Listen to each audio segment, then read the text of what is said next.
The Ugliest Man. And again did Zarathustra's feet run through mountains and forests, and his eyes sought and sought, but nowhere was he to be seen whom they wanted to see, the sorely distressed sufferer and crier. On the whole way, however, he rejoiced in his heart and was full of gratitude. What good things, said he, hath this day given me, as amends for its bad beginning? What strange interlocutors have I found? At their words will I now chew a long while as at good corn. Small shall my teeth grind and crush them, until they flow like milk into my soul. When, however, the path again curved round a rock, all at once the landscape changed, and Zarathustra entered into a realm of death. Here bristled aloft black and red cliffs without any grass, tree, or bird's voice, for it was a valley which all animals avoided, even the beasts of prey, except that a species of ugly, thick, green serpent came here to die when they became old. Therefore the shepherds called this valley Serpent Death.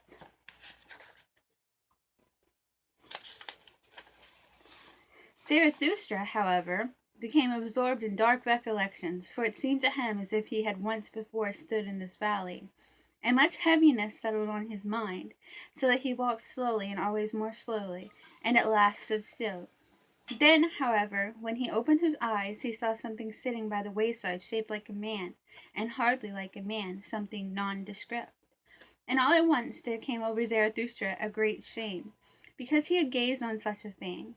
Blushing up to the very roots of his white hair, he turned aside his glance, and raised his foot that he might leave this ill-starred place. Then, however, became the dead wilderness vocal, for from the ground a noise welled up, gurgling and rattling, as water gurgleth and rattleth at night through stopped-up water-pipes. And at last it turned into human voice and human speech. It sounded thus: Zarathustra, Zarathustra, read my riddle. Say, what is the revenge on the witness? I entice thee back. Here is smooth ice. See to it, that thy pride do not here break its legs. Thou thinkest thyself wise, thou proud Zarathustra. Read then the riddle, thou hard nutcracker, the riddle that I am. Say then, who am I? When, however, Zarathustra had heard these words, what think ye then took place in his soul? Pity overcame him, and he sank down all at once, like an oak that hath long withstood many tree fellers, heavily, suddenly, to the terror even of those who meant to fell it. But immediately he got up again from the ground, and his countenance became stern. I know thee well, said he, with a brazen voice. Thou art the murderer of God. Let me go. Thou couldst not endure him who beheld thee. Whoever beheld thee through and through, thou ugliest man, thou tookest revenge on this witness. Thus spake Zarathustra, and was about to go. But the nondescript grasped at a corner of his garment and began anew to gurgle and seek for words. Stay, said he at last, stay, do not pass by. I have divined what axe it was that struck thee to the ground. Hail to thee, O Zarathustra, that thou art again upon thy feet. Thou hast divined, I know it well, how the man feeleth who killed him, the murder of God. Stay, sit down here beside me. It is not to no purpose. To whom would I go but unto thee? Stay, sit down. Do not, however, look at me. Honor thus mine ugliness. They persecute me. Now art thou my last refuge? Not with their hatred, not with their bailiffs. Oh, such persecution would I mock at, and be proud and cheerful. Hath not all success hitherto been with well persecuted ones? And he who persecuteth well learneth readily to be obsequient, when once he is put behind. But it is their pity. Their pity is it from which I flee away and flee to thee, O Zarathustra. Protect me, thou my last refuge, thou sole one who divinest me. Thou hast divined how the man feeleth who killed him. Stay, and if thou wilt go, thou impatient one, go not the way that I came. That way is bad. Art thou angry with me because I have already racked language too long? Because I have already counselled thee? But know that it is I, the ugliest man, who have also the largest, heaviest feet. Where I have gone, the way is bad. I tread all paths to death and destruction. But that thou passest me by in silence, that thou blushest, I saw it well. Thereby did I know thee, Zarathustra. Every one else would have thrown to me his alms, his pity, in look and speech. But for that I am not beggar enough. That didst thou divine.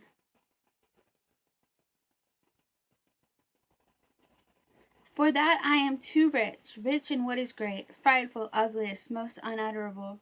Thy shame, O Zarathustra, honored me. With difficulty did I get out of the crowd of the pitiful, that I might find the only one who at present teacheth that pity is obtrusive. Thyself, O Zarathustra. With difficulty did I get out of the crowd of the pitiful, that I might find the only one who at present teacheth that pity is obtrusive. Thyself, O Zarathustra. Whether it be pity of God, or whether it be human pity, it is offensive to modesty, and unwillingness to help may be nobler than the virtue that rusheth to do so.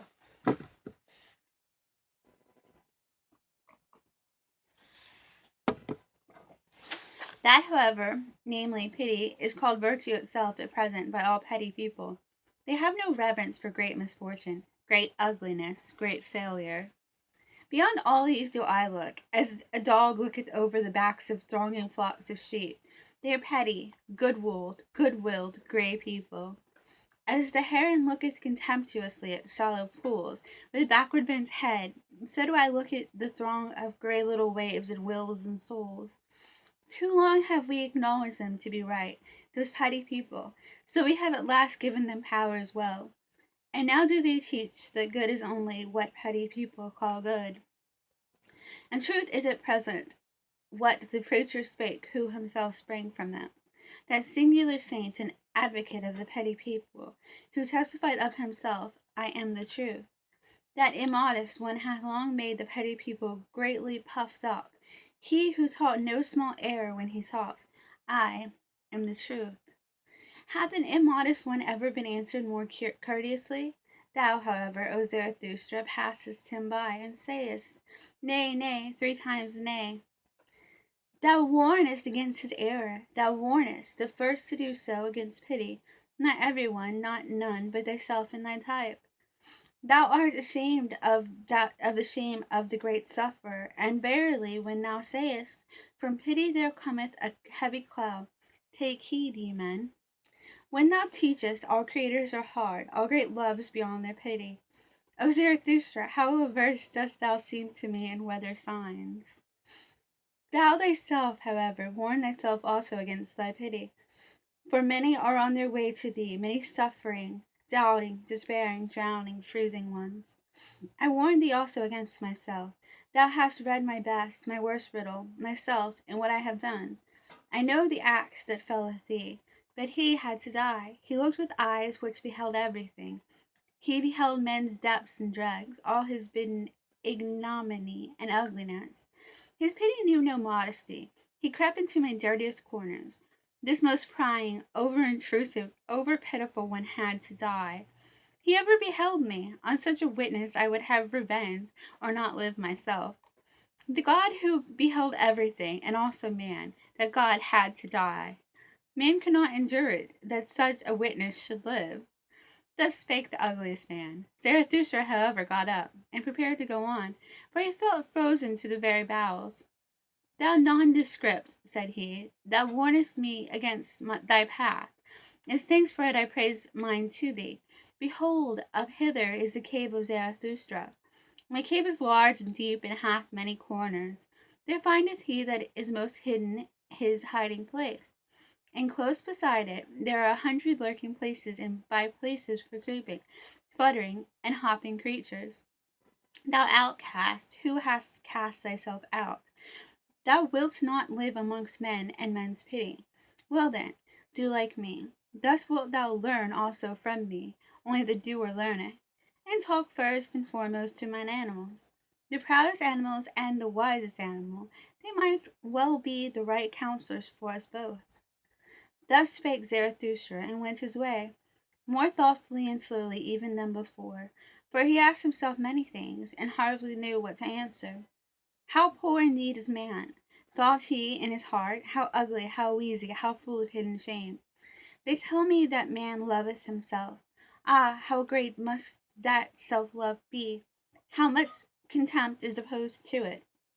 Even this man hath loved himself, as he hath despised himself. A great lover methinketh he is, and a great despiser. No one have I yet found who more thoroughly despised himself. Even that is elevation. Alas! with this perhaps the higher man whose cry I heard, I love the great despiser. Man is something that hath to be surpassed.